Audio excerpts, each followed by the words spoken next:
Hello, कहाँ है आलो? खटिया पे। वहाँ क्या कर रहे हैं? खटिया पे ले भाई। क्या का बताए दे क्यों है का ले कहा देखे जल्दी से मैं बताए ना हो। सुबह लेता हूँ, शाम को लेता हूँ, दिन में खुलेआम लेता हूँ।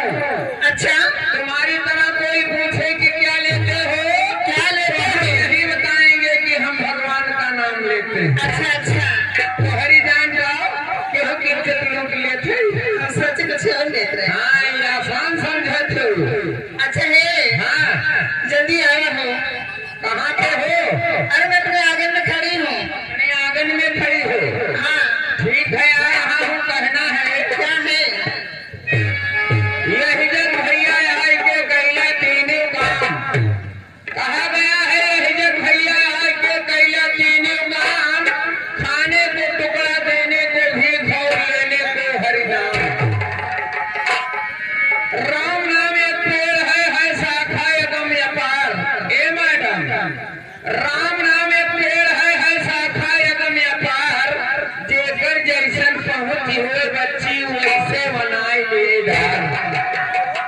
कहना है तनिक भरे पुरवा में, तनिक भरे पुरवा में कितना यार, तनिक भरे पुरवा में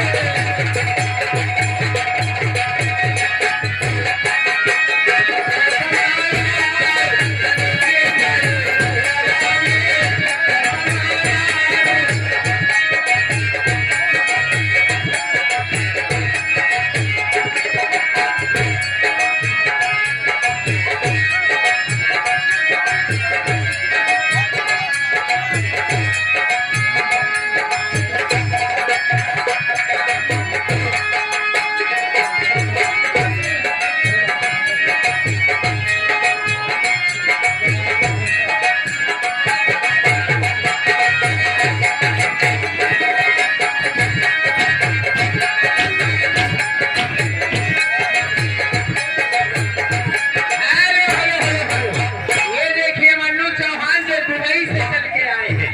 क्या बात है। और दे रहे हैं जोड़ी फटी नोट 11 रुपए का आशीर्वाद। हम नमस्कार करते हैं। कहना है तनिक भरे पुरवा में कितना यार। माता कहे यह पुत्र है मेरा, माता कहे यह पुत्र है मेरा, और पिता कहे कि होए बेटवा हमार। तनिक भरे पुरवा में कितना यार, तनिक भरे पुरवा में कितना यार।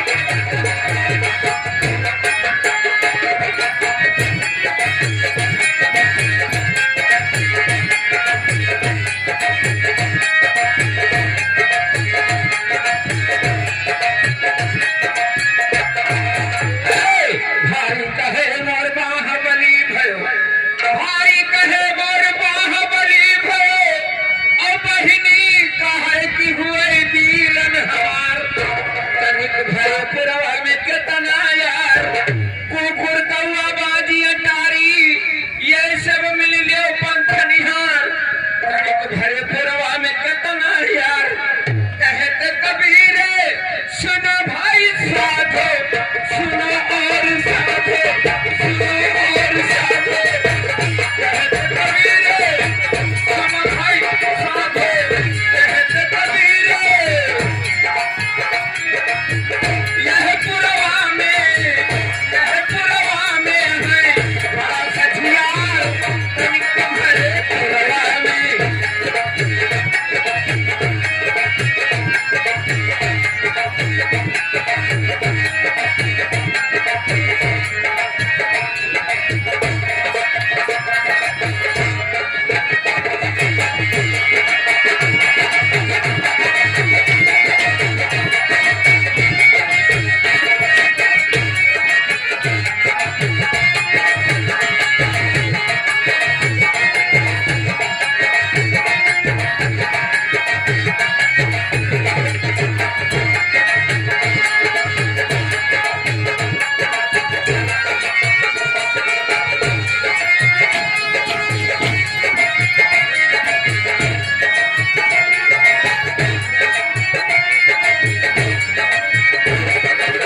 के रहने वाले हैं। अच्छा अच्छा 21 रुपए का आशीर्वाद दे रहे हैं। मैं नमस्कार करता हूँ। यादव जी को सुनाना है तुम्हें। यादव जी का बेटा हूँ, चपक के चुम्मा लेता हूँ। मटकी लाठी दिखाए हैं, ये तनी मोटी लाठी। वाह वाह वाह वाह।